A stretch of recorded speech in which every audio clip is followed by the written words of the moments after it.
Hello again, I am Blunty. In my last video, I talked about the Spider-Man Miles Morales situation. The lies. Sorry, not lies. The interview answers that were accidentally misleading that Sony were telling versus the reality that Insomniac are desperate to carefully narrate. If you missed it, in short, it revolved around PlayStation's Executive Vice President, Head of European Business, calling Spider-Man Miles Morales an expansion to the original Spider-Man game for PS4, which caused a lot of confusion, obviously, as elsewhere it was being marketed as a standalone game for the PS5. The truth is actually halfway in between, which is exactly in line with my own comments and predictions that I made while live streaming the original PlayStation 5 reveal event. I said I'd bet hard that this Miles Morales game was originally conceived as DLC content for the original Spider-Man game. I mean, we had Miles Morales in that game. We even played as him for a portion, before he got his Spider-Man powers, obviously. And there were teasers in the content itself about where his powers were going to come from, what the story was in that world, how he came by the powers and all that sort of stuff, and you know, Peter's relationship with Miles and all that kind of stuff. It was all in that game, ready to go. But upon Marvel Spider-Man's wild success and seeing the potential to tie it into the launch hype and marketing for Sony's new PlayStation 5 hardware, this previously DLC was pushed out, very likely by decree of the Sony-suited executives, into a stand-alone title.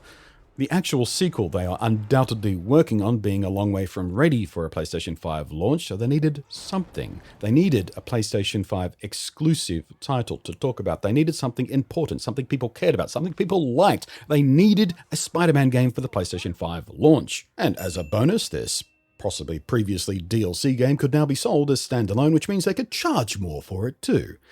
This game is, as I said, and has now been confirmed by the developers themselves, in no way a full fat sequel. It's a spin-off, a mini-story, something more in line with infamous First Light. I was right, of course. Now with Sony's corrections and PR and media teams spinning as hard as they can, and from a blog post from one of Insomniac's own, they're being much clearer about the scope of this game. It's been likened to the infamous Second Son spin-off game, Infamous First Light, and the Uncharted 4 spin-off, Lost Legacy. Both original games had about the same content and gameplay times as Spider-Man, and both had spin-off titles which were less than half the size of the original game. And neither one of those spin-off games let you play as the original game's protagonist. Too big to be DLC, too small to charge full price without a consumer revolt. So we got these small, cheaper Me Too games, more of the same games. Now, don't misunderstand me. Both spin-offs were well received. Both gave fans more of what they liked. Both were more fulfilling than mere DLC would have been. I'm not against the concept of a spin-off game being sold to us. I'm not even against the concept of something that was originally conceived as DLC, then going, oh, well, it's gotten bigger than we thought we could make this bigger than we thought we could. Let's sell it in its own right. I mean, as the story goes, a similar thing happened with Fallout 76. That was originally conceived as online DLC for Fallout 4, and then it got bigger and bigger and bigger, and they went, you know what, let's make it its own game.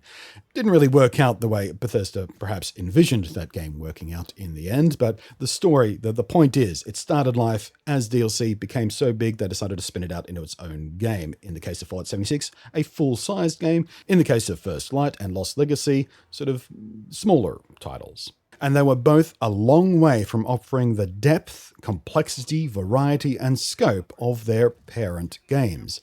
And Spider-Man Miles Morales will be the same. So I urge all of you to be very conservative with your expectations. Be very careful about where you let the hype take you. Because if you, like me, consider PlayStation 4's Spider-Man game to be one of the very best games you have ever played in your whole life, and you let the hype and marketing carry you away for Miles Morales' game, you will undoubtedly be disappointed. Because this is not a sequel. This is just a little bit more of the same. And if you temper your expectations within the scope of games like Infamous First Light and Uncharted Lost Legacy, you'll probably be pretty damn happy with Spider-Man Miles Morales. And whether or not you even believe this was supposed to be DLC that was fattened up and forced into a higher price standalone title because Sony needed a big fat marketing goldmine for the PS5's launch advertising, or if you genuinely believe this was always crafted as a small standalone game to supplement one of the PS4's biggest titles, or if you believe it started out as DLC and then the developer decided on their own to make it a standalone title because it got bigger in scope than they originally planned it to be. It doesn't matter which narrative you believe leading to the birth of this game. We're getting what we're getting, and I, for one, will judge the worth of the game on its own merits, not whatever dubious crap went towards deciding how it would be sold to us.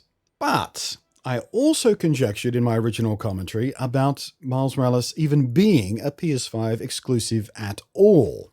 I still personally doubt Sony would be happy to leave PS4 owners of the game in the lurch on this, or more specifically, their money. The PS4 has a huge install base. The PS4 has been wildly successful. The original game sold phenomenally well for a system exclusive title, and it's not hard to imagine a lot of PS4 owners, Spider-Man players, will be more than happy to pay for this fattened up DLC masquerading as a standalone game. But of course, marketing needs to market, so Sony themselves, in a follow-up blog post made after the original reveal, were sure to try and tie this game as strongly as possible into the new hardware, as best as they could. They said, "We are also excited for the game to demonstrate the power of PlayStation 5 this holiday. Marvel's Spider-Man Miles Morales will show off near-instant loading, ray tracing, 3D audio, and the DualSense controller. We've upgraded our characters with 4D scans," whatever the hell that means, "and improved skin shading for more realistic-looking characters, and spline-based hair that moves far more naturally. Many of the city's assets have been updated to take advantage of the new console. As you experience Miles' story, you'll see, hear, and feel things in a whole new way, all thanks to PS5. None of that, of course, actually excludes a PS4 port. And as far as I can find, no one from Insomniac or Sony have said definitively that it's only on PS5 at all. They haven't even hinted that way. They've just talked about how good the game will look and feel on PS5.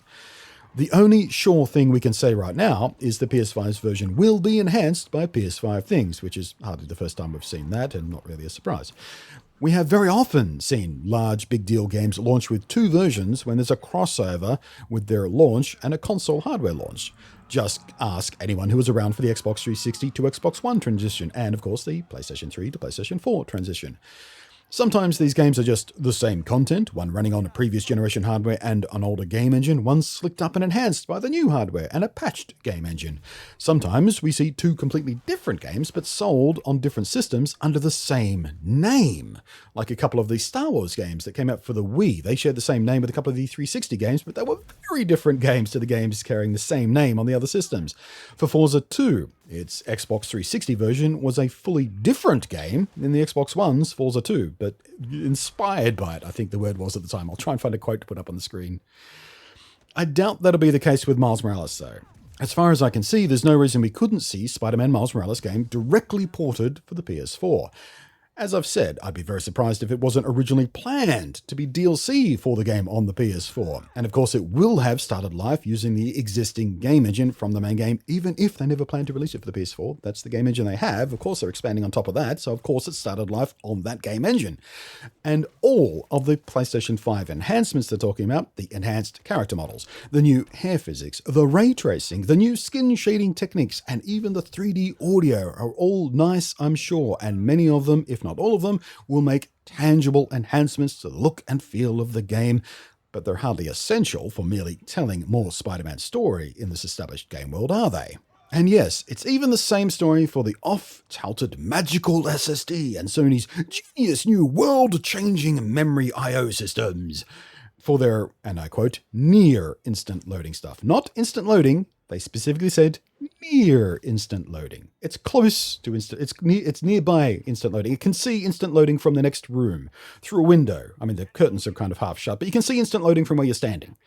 But how many of you remember lamenting the few loading screens in Spider-Man? Did it ruin the game for you? Did it stop the story being told? Did it stop the characters being compelling? Did it stop the gameplay being fun? Did it interrupt key moments? Did people complain about it? I mean, I think I did a couple of times, like moving between the outdoor world into Doc Ock's lab, where you had to go to solve certain puzzles to progress through the game. There was a bit of a loading screen there that sort of I shrugged and lamented a bit, but that's all par for the course. And getting rid of that loading screen, will it make the game any better at its base? Skipping a load screen while moving from the city to an indoor set piece will be nice, Perhaps we can even swing directly through a window right into a genuine indoor location, like that big apartment where we had to do that Mary Jane scene, sneaking around, tasering security guards. But the point is going directly into that stuff from the outside world instead of going up to a door, holding down the X button, waiting for the load, and then you're inside and then you can keep playing the game. The original game didn't really suffer for the load times. I mean, they weren't great, but getting rid of them won't make the story any better, will it? It won't stop them being able to tell the story in the same way, will it? It'd be fantastic to have that kind of flow, and I really hope that's what they're talking about here. Just not slightly better draw distances for traffic or better tree geometry in the distance or something ridiculous like that, because that's the other side of the magical SSD thing. It could just be that. But at the same time, a PS4 port that had load screens between indoor and open world environments would still tell the exact same story and still do it in exactly the same way, and maybe not quite as pretty and not quite as seamless while scene switching, but there's nothing standing in the way of it. And I'm sure they'll be pumping the marketing as much as they can into how smooth and slick Miles Morales looks and feels to play and swing and loop and twirl.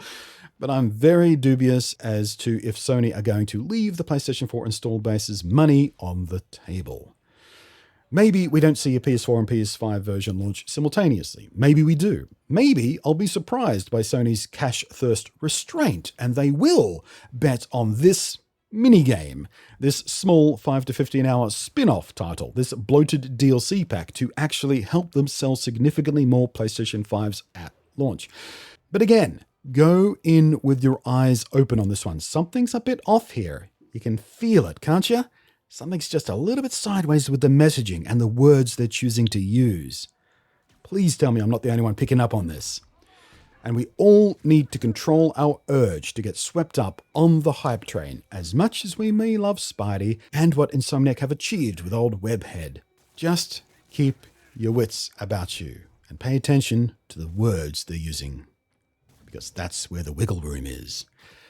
Thanks for watching. I am Blunty. Thank you, as always, to my glorious patrons scrolling up above. Yeah, so meaningful what you do. Thank you. I love it. I am Blunty, and I will catch you next time.